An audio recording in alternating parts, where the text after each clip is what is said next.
Estoy muy contento de presentar esto hoy.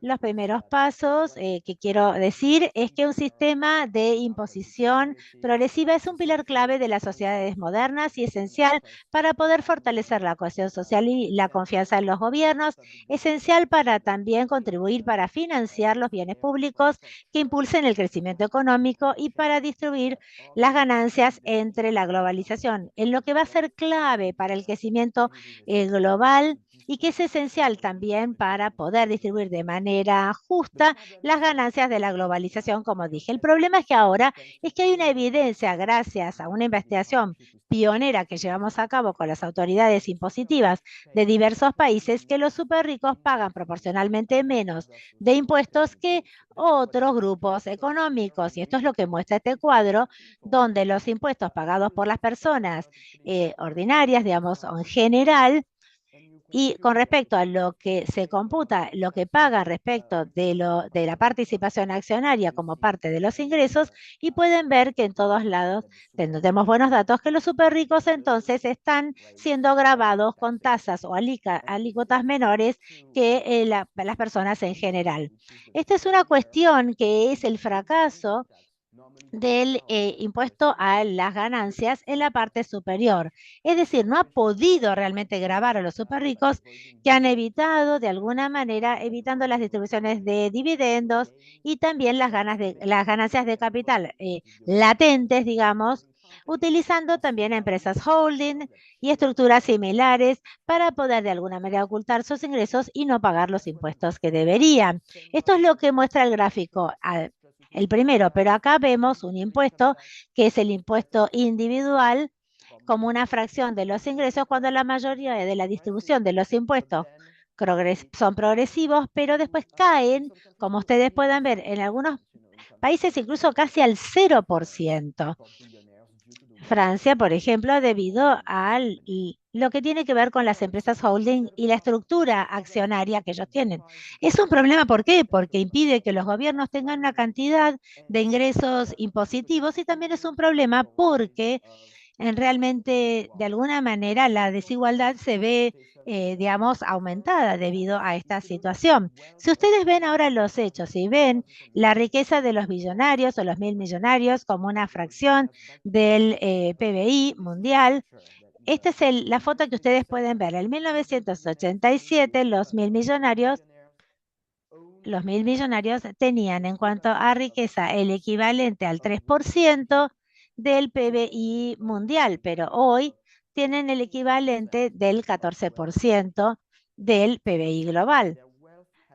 Colocándolo de otra manera, la riqueza ha aumentado a una tasa global neto de inflación del 7,5% por año, cuando en promedio el ingreso por adulto ha aumentado el 1,3% por año en promedio, y la riqueza promedio por adulto ha aumentado el 3,2%, cuando para ellos la riqueza en la parte superior es el 7,1%. Esto no es un equilibrio sustentable para los individuos súper ricos ver el crecimiento crecer de manera mucho más rápida que el resto de la población.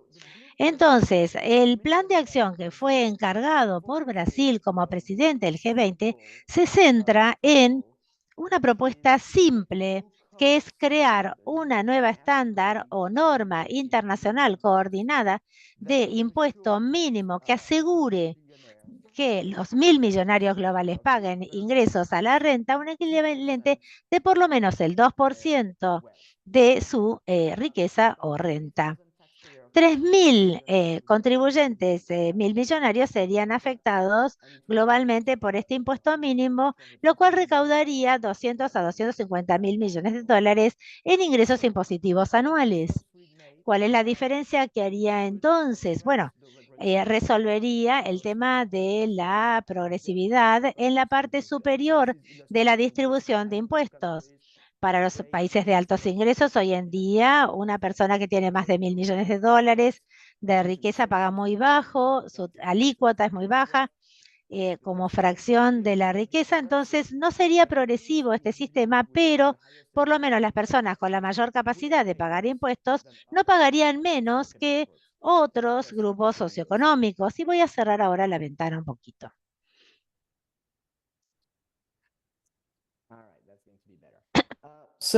Mejor así, entonces. Sería una diferencia, digamos, el informe considera variación de la línea de base, escenarios de línea de base, si se extiende, por ejemplo, a centenarios, es decir, a algunas personas que tienen más de 100 millones de dólares. Esto ayudaría también a cambiar la curva de alguna manera para que las alícuotas también se pudieran, digamos, modificar de acuerdo con eso. Vamos a hablar de algunas cuestiones ahora. ¿Por qué? Hay una necesidad de que haya una coordinación internacional y quiero dejar en claro que hay mucho de lo que pueden hacer los países para poder mejorar la eficacia de la tributación para los individuos de altos o súper altos patrimonios netos. Antes de comenzar a hacer algo, tiene que haber un acuerdo. Pero habiendo dicho eso, digamos, un impuesto mínimo coordinado agrega valor, porque en la práctica el obstáculo principal para gravar a los súper ricos es el riesgo de que podrían ocultar su renta o moverlos a países que tienen menores ingresos o menores exigencias de ingresos.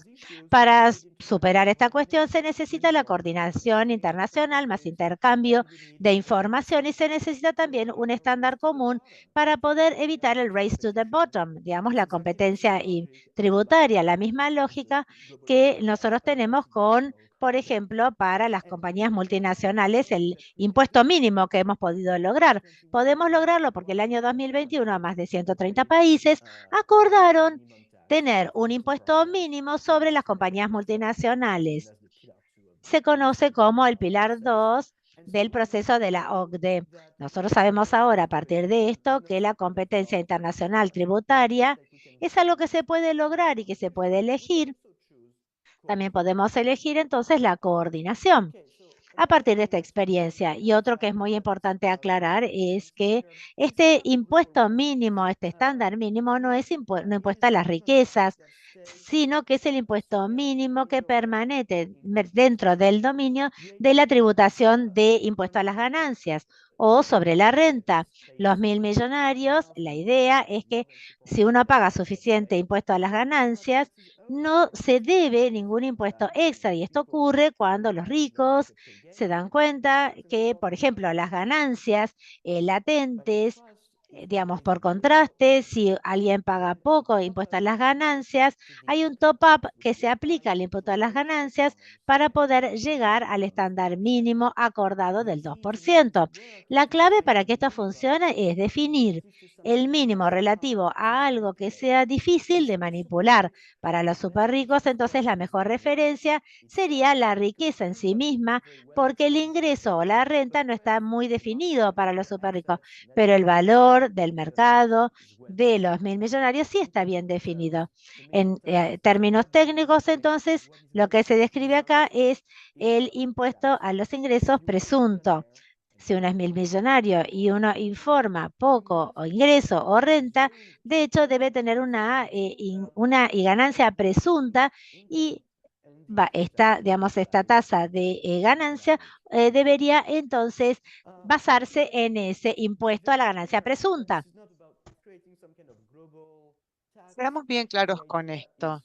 La idea aquí es crear una nueva forma de coordinación entre los países mientras se respetan la soberanía nacional. La idea entonces es establecer una norma común que permita una implementación flexible por los países utilizando una variedad de instrumentos locales o nacionales, como el impuesto a las ganancias, como acabo de explicar, o a tener un impuesto sobre nociones amplias de la ganancia, que pueden incluir las ganancias de capital no realizadas. Esto puede implementar esta norma común o también a través de un impuesto sobre la riqueza. Cualquiera de estos instrumentos calificaría para implementar la norma común siempre que a fin de año los súper ricos hayan pagado un impuesto mínimo, por ejemplo, de 2% de su riqueza como resultado de este impuesto.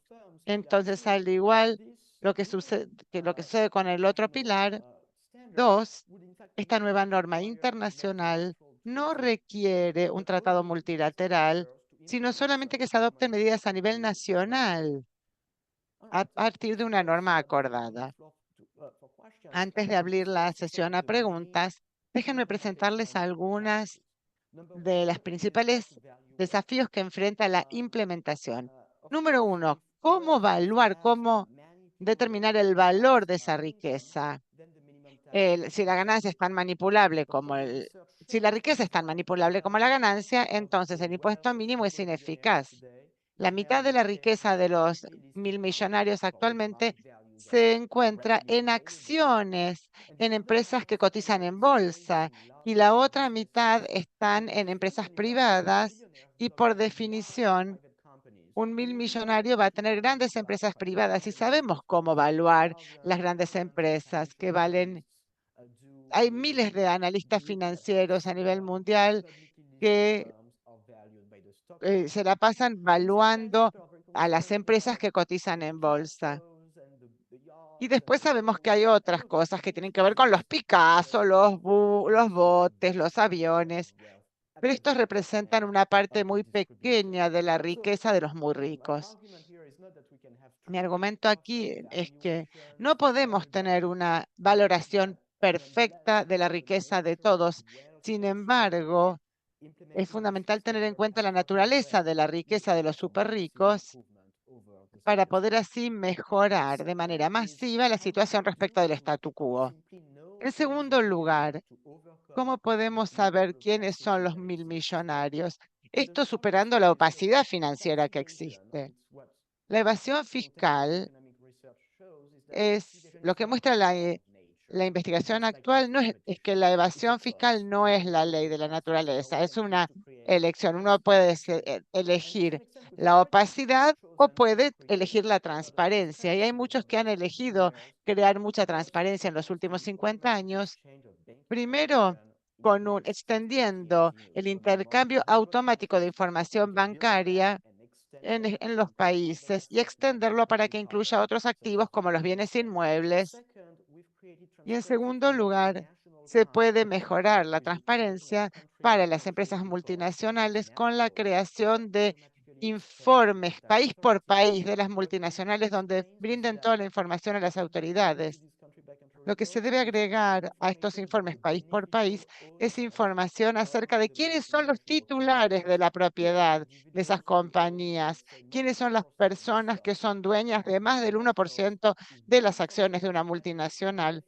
Si esa información se agregara, esto cubriría la mayor parte de la riqueza de los 1.000 millonarios mundiales, porque la principal riqueza está así en su participación en empresas multinacionales. En tercer lugar, tal vez la cuestión más importante es cómo funciona esto si hay una coordinación imperfecta para asegurarnos de que lo ideal es la participación mundial, pero sabemos que hay factores críticos que pueden impedir una participación plena en el futuro más cercano. Y eso no es obstáculo para hacer que funcione el estándar o la norma común, pero habrá que limitar esa carrera hacia abajo. ¿Y cómo se puede hacer? Incluyendo incentivos en la norma común para que los países puedan sumarse. Entonces, hay dos maneras. Por un lado, se puede fortalecer los impuestos de salida existentes. Por ejemplo, los países pueden decir, si nuestros 1.000 millonarios se mudan a países que no participan, seguiremos cobrándoles impuestos, seguirán sujetos al impuesto mínimo después de irse del país, para que, para que eso se puede lograr con un intercambio automático de información bancaria. Y lo otro que es fundamental para que funcione este acuerdo es incluir disposiciones donde haya un recolector de impuestos de última instancia, que haya mecanismos de cobro de impuestos de última instancia, y esto en definitiva hará que los países participantes puedan imponer impuestos sobre las multinacionales. Así funciona con el impuesto mínimo de las multinacionales. Esto, si se cumplen estas leyes, será, por supuesto, necesario una conversación a nivel mundial, pero ya sabemos hacerlo porque esto es algo que se está haciendo en el impuesto mínimo a las multinacionales. Para concluir, entonces, voy a decir que un impuesto coordinado mínimo es una manera poderosa y la más eficaz, de hecho, para salvaguardar la progresividad impositiva en cuanto a la distribución de ingresos. Y gracias a los avances recientes en la cooperación internacional, bueno, aquí tenemos que agradecer al liderazgo del G20. Ahora, ese impuesto mínimo sobre los súper ricos se ha convertido en algo técnicamente factible y además se puede hacer cumplir con éxito. Muchas gracias por haberse sumado y estoy aquí para responder sus preguntas. Gracias, Gabriel. Ya tenemos un par de preguntas que voy a leer. Estamos ahora, tenemos el chat y a través del chat vamos a mandar el informe y el resumen ejecutivo. Ahí pueden ver el informe que ha sido adjunto al chat y también un resumen. Gabriel, la primera pregunta es de Elodie Leimer, de Tax Analysts. ¿Qué pregunta?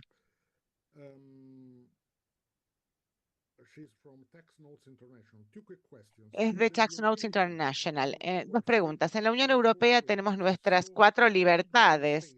¿Cómo deberían entonces los Estados miembros diseñar cualquier tipo de impuesto para no infringir esas 4 libertades? Y en segunda pregunta, ¿el informe sugiere algún tipo de información país por país a partir de los individuos? ¿Cómo podemos asegurarnos de que esto va a respetar las reglas de protección de datos de la Unión Europea? Excelente. En cuanto a la segunda pregunta, el informe no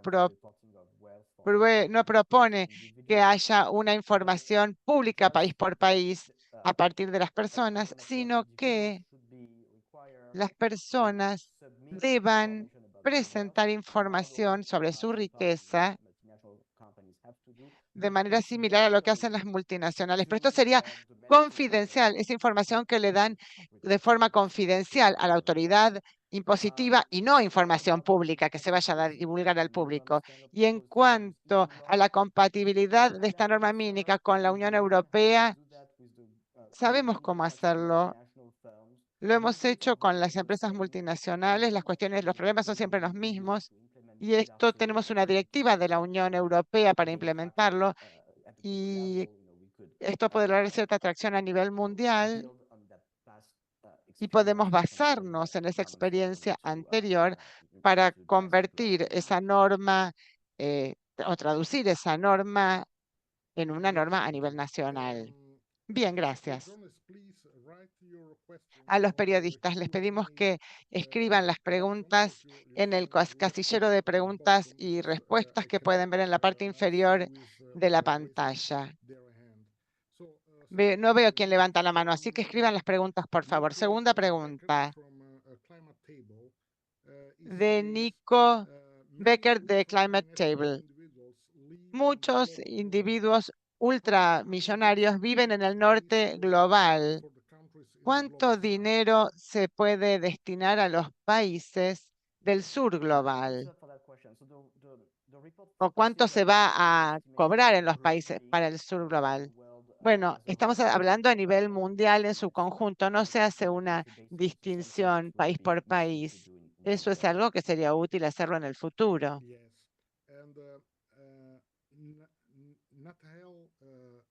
Nathanael Vitron de Radio France International pregunta,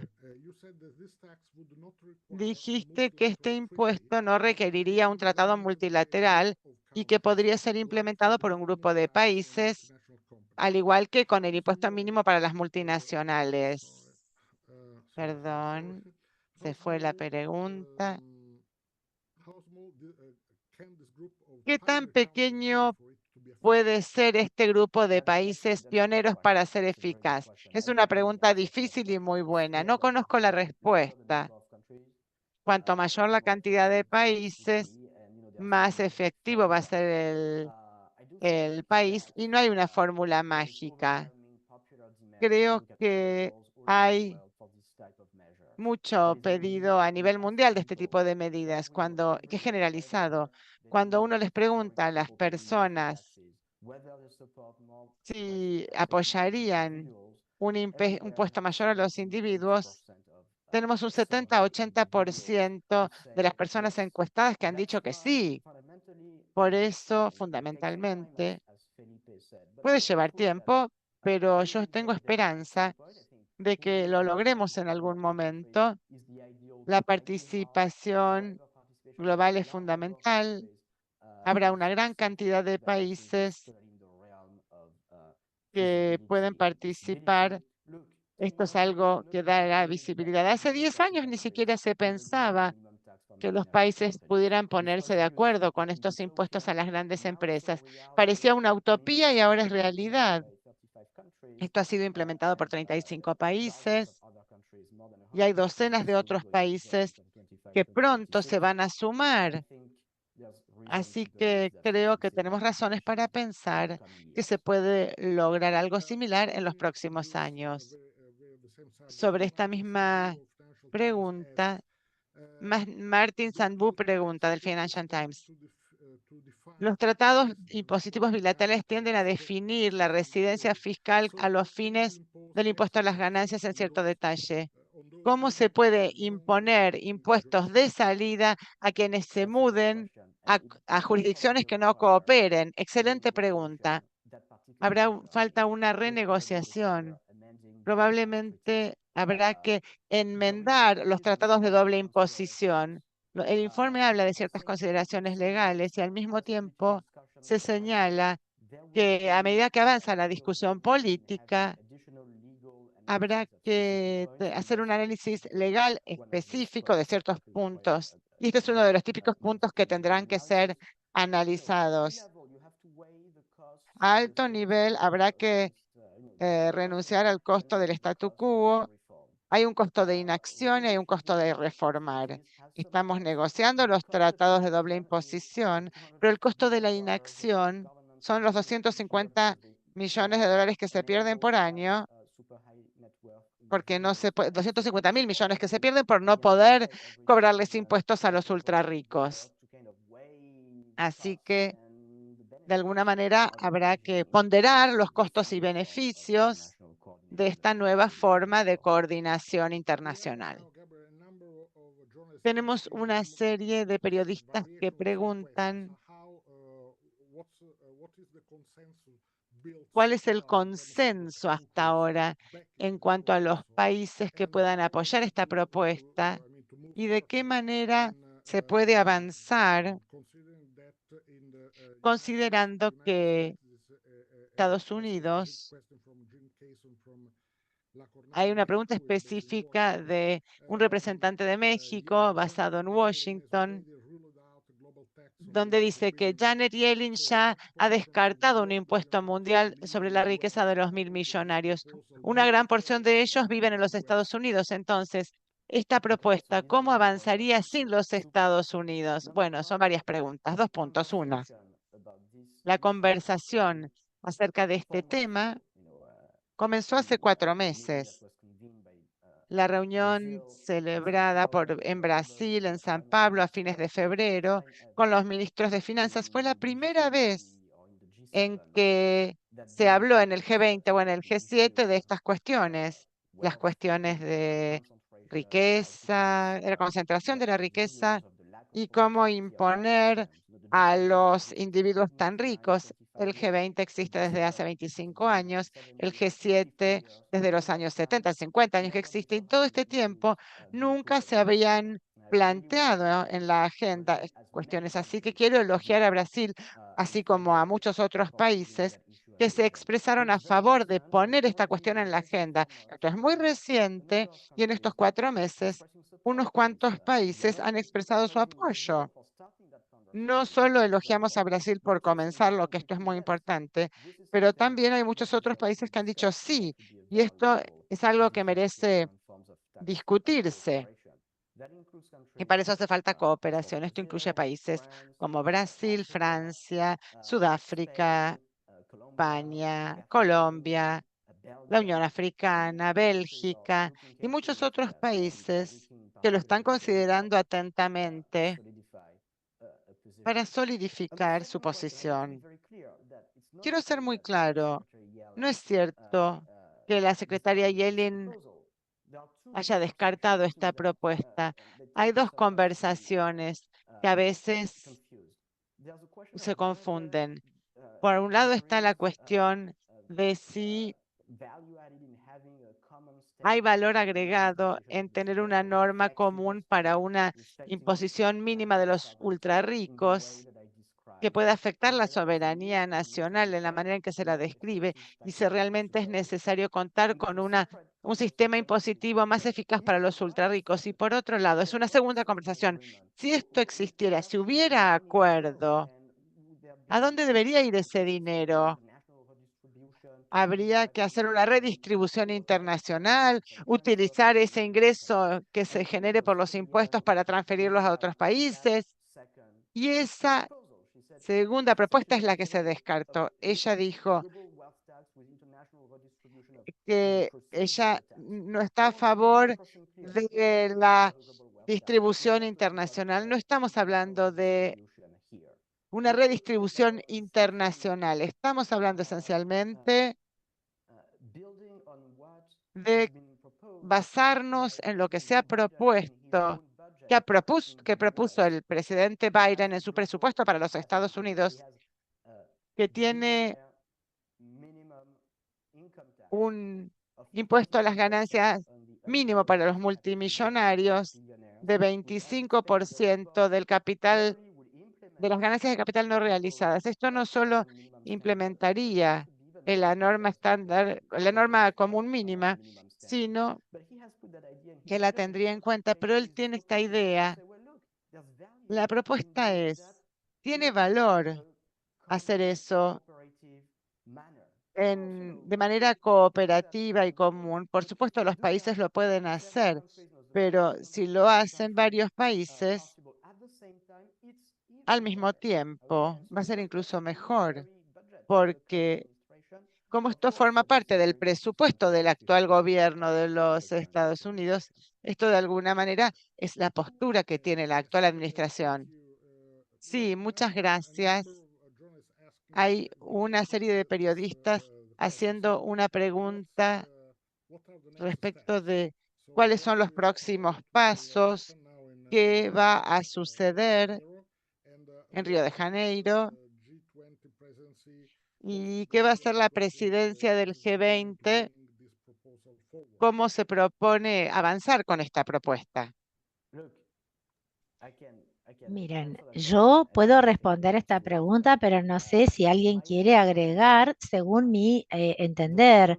Mi respuesta es que la propuesta, el plan de acción, el blueprint, es un documento técnico cuya meta u objetivo es comenzar y alimentar la discusión política, comenzar la conversación y no terminarla para poder mostrar la cantidad de posibilidades, los desafíos que sí existen y cómo potencialmente se podrían superar, cuáles son los problemas potenciales que podrían surgir para poder alimentar la discusión política. Y luego va a comenzar esa discusión y como ha sido dicho, va a llevar tiempo, seguramente. Vean lo que ocurrió con las empresas multinacionales, el cambio de localización comenzó en 2015 en la OCDE, el 15%, el Pilar 2 comenzó a implementarse en el 2024, llevó 9 años para que se implementara el Pilar 2 de la OCDE.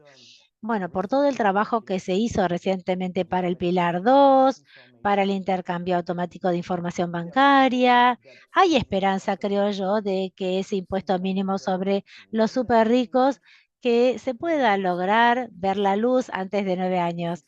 Pero en 6 meses nadie espera que se pueda lograr. Hay cuestiones que son complicadas. Sabemos que esto es digamos, una discusión inclusiva que debe llevar su tiempo. Una pregunta más. Felipe quería agregar algo, creo yo. Sí, quiero agregar rápidamente, Giancarlo, algo. Muchísimas gracias, Gabriel. Ha sido brillante tu presentación y estamos totalmente de acuerdo.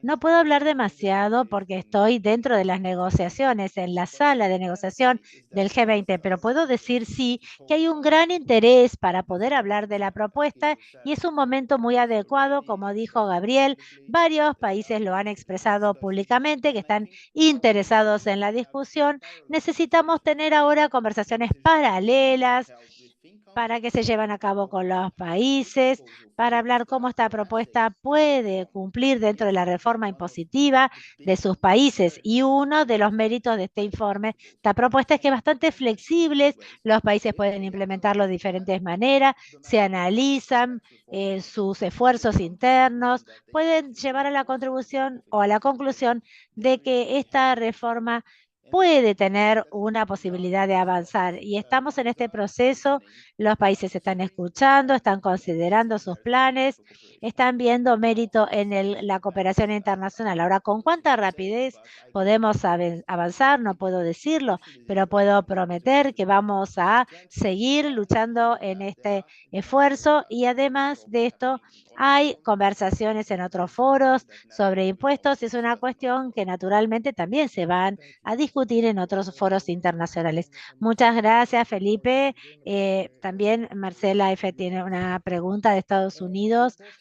El informe dice que la propuesta de John Biden para el impuesto mínimo a las ganancias de super ricos es más ambicioso que el 2% mundial de alícuota. Dado el contenido o el contexto de esto, ¿cree que Estados Unidos formalmente va a apoyar la propuesta en la reunión de G20 en julio? ¿Cuán crucial es el apoyo para la propuesta para poder tener, digamos, una resolución favorable? Es una pregunta que en realidad hay que realizar a los Estados Unidos y al Tesoro de Estados Unidos, creo. Yo creo y quiero enfatizar que la propuesta, el plan de acción, realmente comparte los objetivos y la lógica del impuesto mínimo a la ganancia que está reflejado en el presupuesto de Joe Biden. Y comienza con la misma idea y parte con el mismo análisis de que nuestro sistema impositivo hoy en día no pueden gravar a los superricos de manera eficaz. Y en segundo lugar, que la mejor manera de poder o poderosa de resolver esto es a través de un impuesto mínimo a las ganancias, algo que tiene que ser mucho más amplio que simplemente la noción tradicional de la renta o la ganancia. Puede ser una ganancia incluyendo aquellas ganancias de capital o la riqueza o la ganancia presunta, pero es, digamos, el mismo análisis en el cual se basa y el mismo objetivo y también el impuesto a las ganancias a los 1.000 millonarios presentado por Joe Biden es una manera para poder de manera eficaz implementar la norma. Hay una conversación sobre los méritos o los puntos favorables de la coordinación internacional en esta cuestión. A veces algunas de las reacciones son, y que uno escuchaba en el pasado, bueno, ¿por qué? ¿Por qué hay un valor de hacerlo de esta manera colectivamente? ¿No pueden los países simplemente solos grabar, digamos, impuestos a los súper ricos? Sí, lo pueden hacer.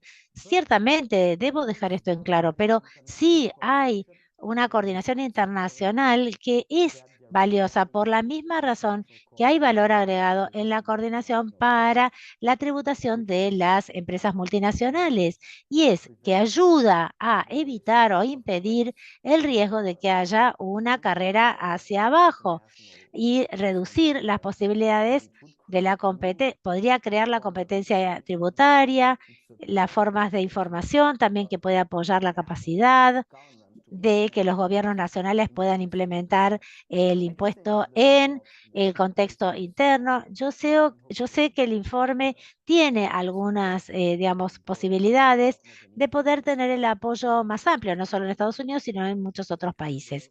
Y el informe lo destaca. Ben Fox del EU Observer. ¿Cuál es la misma forma de poder avanzar en este impuesto? Sería en la agenda de la Convención de Impuestos de las Naciones Unidas, la UN Tax Convention.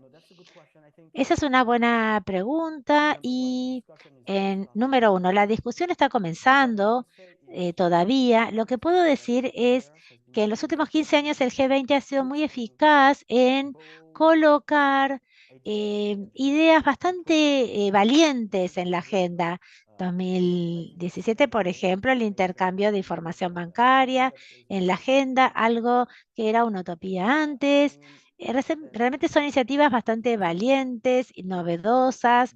2015, por ejemplo, la idea de la cooperación para la tributación de las empresas multinacionales y G20 realmente ha sido muy eficaz en términos de poder brindarle al liderazgo político, a la conducción política, la posibilidad de la discusión que después lleva a acuerdos internacionales con el tiempo. Espero que el mismo proceso pueda ocurrir aquí. Y es importante porque esta cuestión se merece realmente una coordinación global, inclusiva, coordinada, porque vean, el futuro es muy importante para diferentes entes y cuerpos, incluyendo las Naciones Unidas. Wallace del Telegraph del Reino Unido y él pregunta, Gran Bretaña probablemente va a tener un gobierno laborista después de las elecciones del mes que viene. ¿Es un buen momento presionar para un impuesto a la riqueza? ¿Se debería instar a un nuevo gobierno de la izquierda con una mayoría importante para que use esa posición a fin de llevar la delantera en este tipo de impuestos? Gracias por la pregunta. Bueno, este no es impuesto a la riqueza, número uno. Debe ser claro para todos que este no es un impuesto a la riqueza. Piensen en esto como un impuesto por encima al impuesto a las ganancias, que ya paga impuesto a las ganancias, no van a pagar. Los 1.000 millonarios que no pagan ningún impuesto a las ganancias, pagan cero, se va a colocar este impuesto con respecto al mínimo.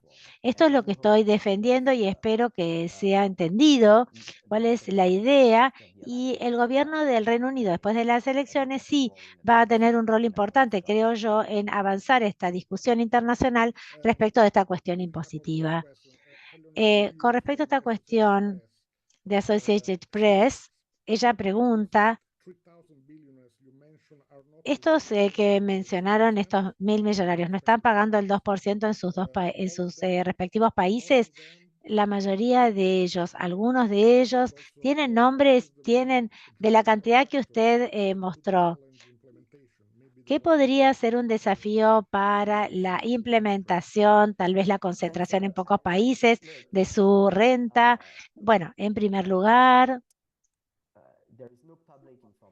no hay información pública con respecto a los impuestos que actualmente pagan los 1.000 millonarios individualmente. ¿Hay alguna información con respecto a la riqueza por algunos requisitos, por las cámaras de comercio, las bolsas, cuando cotizan en bolsa? Pero con respecto a los impuestos y a la renta o impuesto a la renta, no hay información pública respecto de ellos. No tengo nombres para darles. Hay estudios que han podido de alguna manera o investigadores que han podido trabajar con asociaciones o en asociación con las administraciones de impuestos. Y la conclusión de los estudios es que globalmente en promedio, con los datos que tenemos, que todavía son imperfectos, pero hay algo de trabajo de investigación, en promedio los 1.000 millonarios pagan un equivalente de 0,3% de su riqueza, de su renta en sus impuestos a las ganancias y también impuesto a la riqueza cuando existe el 0,3 es el promedio, es muy bajo, mucho más bajo que el 2% propuesto como umbral o impuesto mínimo. Es razonable entonces inferir que la mayoría de los 1.000 millonarios globales se encuentra por debajo del umbral del 2%. Muy difícil ser precisos, pero eso es lo que tenemos de acuerdo con los estudios. La fragmentación geocrítica, sí.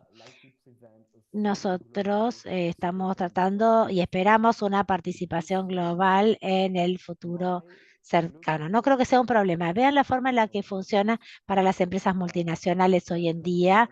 Hay un acuerdo, entonces, de 130 países. No todos los países son parte del acuerdo. Algunos países grandes, de hecho, no están implementando el 15% de impuesto. Estados Unidos no está implementando el impuesto mínimo en empresas multinacionales. No ha ratificado en el Congreso todavía el acuerdo internacional, pero no es un obstáculo. Otros países están avanzando y si alguna empresa multinacional en países que no participan pagan menos del 15%, los países que aplican o el acuerdo tienen el derecho de recaudar los impuestos que estos países que no participan no están grabando. Entonces hay incentivos muy importantes de unirse al acuerdo a los países y creo que el enfoque poderoso, en primer lugar, demuestra que no es necesario o sea, hay también un paso, digamos, inferior, o sea que la participación internacional es importante, pero se podría traducir, es difícil cómo hacer esto, y es una pregunta difícil, pero se podría traducir a la tributación de los individuos con altos patrimonios netos, como se logró con las empresas multinacionales, con la cooperación internacional. Han respondido realmente, bueno, el país, cómo recaudador de impuestos de último recurso, última instancia, funcionaría a través de Spiegel. También pregunta, ¿el costo administrativo de poder recaudar los impuestos en Alemania sobre la riqueza han sido considerables? Un tercio de la recaudación de impuestos. ¿Esperan costos similares de recaudación de impuestos o cuáles son los costos aceptables para la recaudación de impuestos? Puede llevar tal vez a, digamos, a un costo, ¿no? Absolutamente. Bueno, es una pregunta importante. Realmente lo que estamos hablando hoy es muy diferente de lo que son los impuestos sobre la riqueza en Alemania y muchos otros países. Aquí estamos hablando de una propuesta de base sobre grabar a 3.000 personas, individuos, globalmente. Es grabar a 3.000 personas la mitad de la riqueza.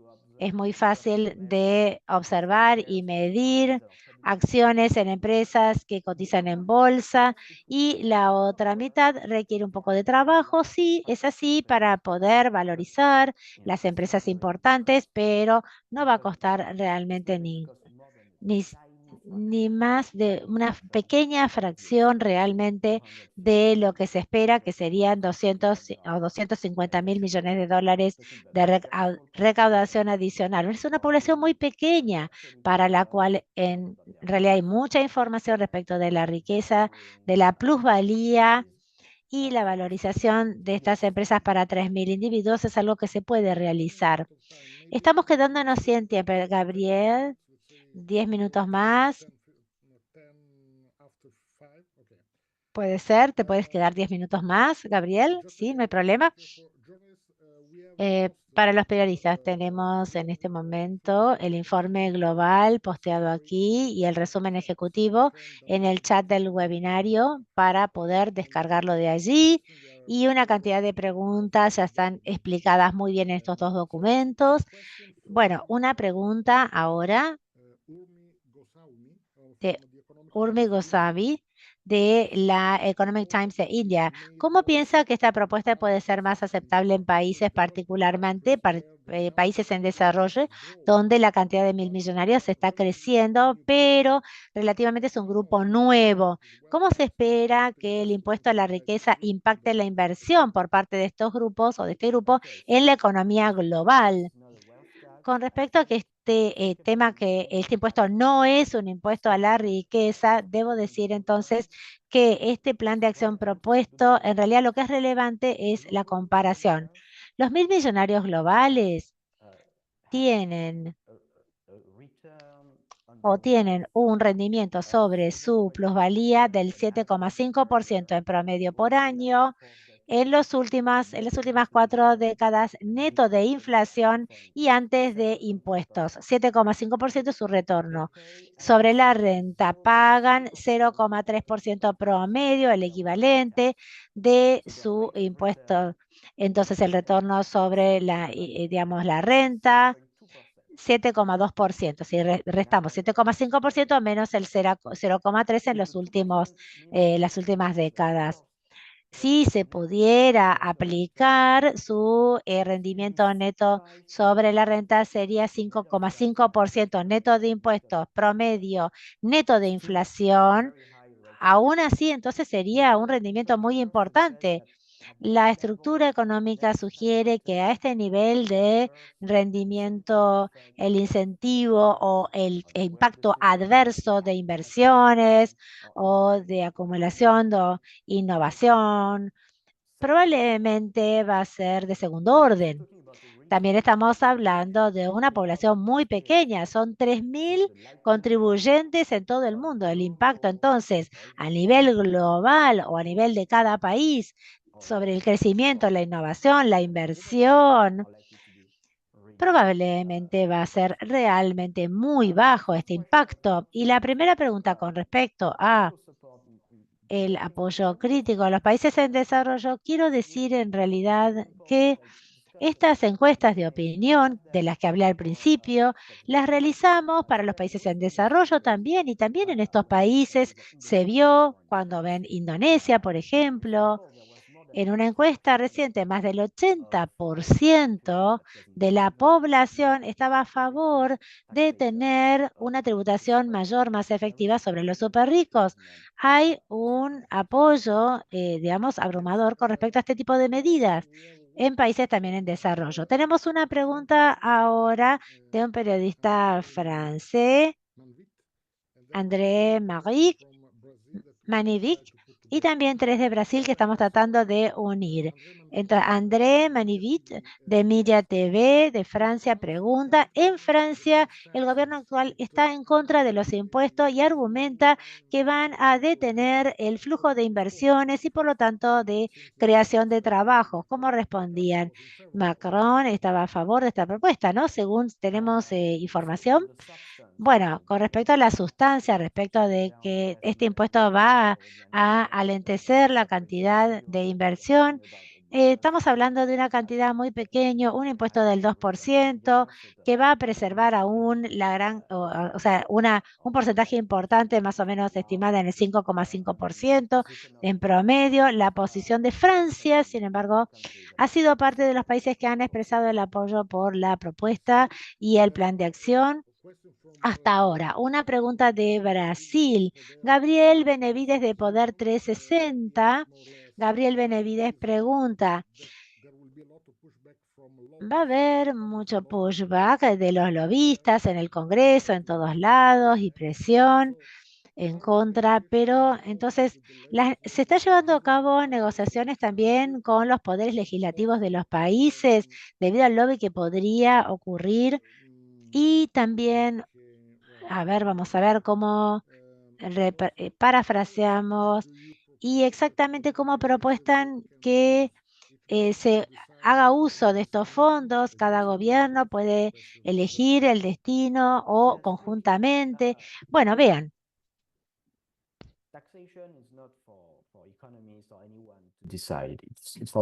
La imposición no es algo que puedan decidir los economistas, sino lo tiene que elegir la gente con su deliberación democrática y el voto.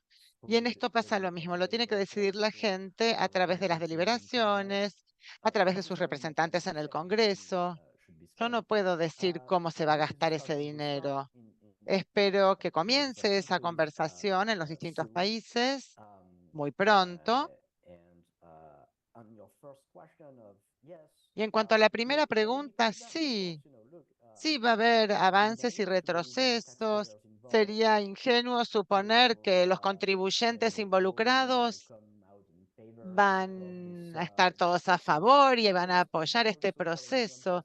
Seguro hubo una contra para el impuesto, hubo opiniones en contra del impuesto sobre las multinacionales. Esto es la realidad. Incluso la exigencia, la demanda de estos impuestos mínimos, siendo razonablemente optimista, no quiero ser ingenuo, sé que va a ser una batalla. Vivian Oswald del diario Globo de Brasil dice, En el informe hay una serie de opciones. Estas nuevas normas de impuestos podrían adaptarse a los ultrarricos que tengan menos de 1.000 millones de dólares de riqueza total. Sí, por supuesto. Fíjense, cuando hablamos del impuesto del que está hablando Joe Biden en Estados Unidos, el impuesto comienza con 100 millones de dólares. Por eso yo considero también que se puede bajar ese umbral a 100 millones de dólares. Estamos hablando de gente muy rica. Estas son personas que tienen más de 100 millones. Para las personas que tienen más de 100 millones, pero menos de 1.000 millones, tiene que quedar claro. Estamos hablando, por un lado, de los 1.000 millonarios. Ahí el impuesto, el ingreso imponible es una fracción muy pequeña. Entonces, se puede hablar de los 100 millonarios, así como hablamos de los 1.000 millonarios, pero el informe habla de 100 millones a 150 millones de dólares, que es lo que se podría recolectar a partir de esta población, además de los 250.000 millones de dólares que se podrían recaudar de los 1.000 millonarios. Como los 1.000 millonarios son muchos menos, estamos hablando de unos 3.000 millonarios, mientras que hay 100 millonarios en mucha mayor cantidad. Como los 1.000 millonarios son tan pocos, están pagando impuestos y tienen un potencial de una renta tanto mayor, tiene sentido empezar con ellos, con los 1.000 millonarios, pero después se podrá ir bajando ese umbral, por supuesto. Eh, ¿Cómo se puede evitar el gran escape de los 1.000 millonarios hacia países que sean más amigables, con menores impuestos?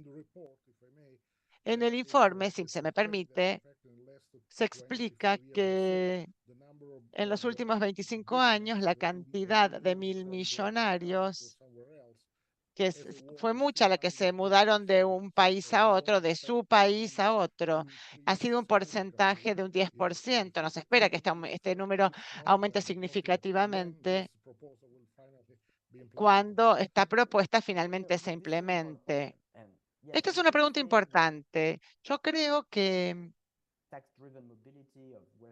esa movilidad debido a los impuestos tiende a exagerarse en el debate público. Si nos fijamos en los estudios más recientes sobre este fenómeno, donde se habla de la imposición a los ricos y las reformas en estos regímenes, por ejemplo, en el Reino Unido hace poco, la gente puede decir que ha habido una cierta migración de personas muy ricas, pero pequeña, mucho menor de lo que a veces se imagina. Dicho esto, creo que es un riesgo potencial y que creo que los países pueden tomar medidas para limitar esta movilidad de los súper ricos. Hay muchos países que ya tienen estos impuestos de salida, que esencialmente se aseguran de que las personas ricas tengan que pagar impuestos sobre su riqueza pasada cuando planean irse de ese país, de su país de residencia. Y las personas que se mudan a países que no van a implementar la norma común, probablemente los países de origen, donde sí se implementa la norma común, continuarán recaudando impuestos de estas personas por una serie de años, en base a la cantidad de años en que estas personas han estado teniendo esas ganancias. Alguien que ha estado 40 años, digamos, en el Reino Unido, supongamos que ellos aplicaran la norma común y se mudan a Suiza, donde no se aplique la norma del impuesto mínimo, Reino Unido podría decir, bueno, vamos a seguir cobrándole impuestos por una serie de años después de mudarse. Y si uno se convierte en 1.000 millonario en los Estados Unidos, durante 40 años se ha beneficiado de la estabilidad, de los servicios, la infraestructura, la educación, todo lo que le ofreció el Reino Unido. entonces es legítimo que el Reino Unido se asegure de que si no va a pagar impuestos en su nuevo país de residencia, al menos esté sujeto a un pago mínimo en el Reino Unido. El informe explica cuáles son los mecanismos concretos que existen. Se pueden aprovechar esos mecanismos y fortalecer para limitar el riesgo de esta movilidad hacia países que no participen de la norma. Muchísimas gracias, Gabriel. Gracias, Felipe. Vamos a terminar esta conferencia de prensa. Agradecemos a todos los y las periodistas y una vez más encontrarán todos los materiales y el informe completo, así como el resumen y la grabación de esta conferencia de prensa en el Observatorio de Impuestos, en el sitio web del Observatorio de Impuestos de la Unión Europea. Muchísimas gracias. Esperamos que continúe esta conversación en el futuro. Queremos agradecer también a Felipe Antunes de Oliveira, del gobierno brasileño, y esperamos verlos pronto para seguir hablando de un sistema impositivo más justo en todo el mundo. Muchísimas gracias. Gracias a todas y a todos.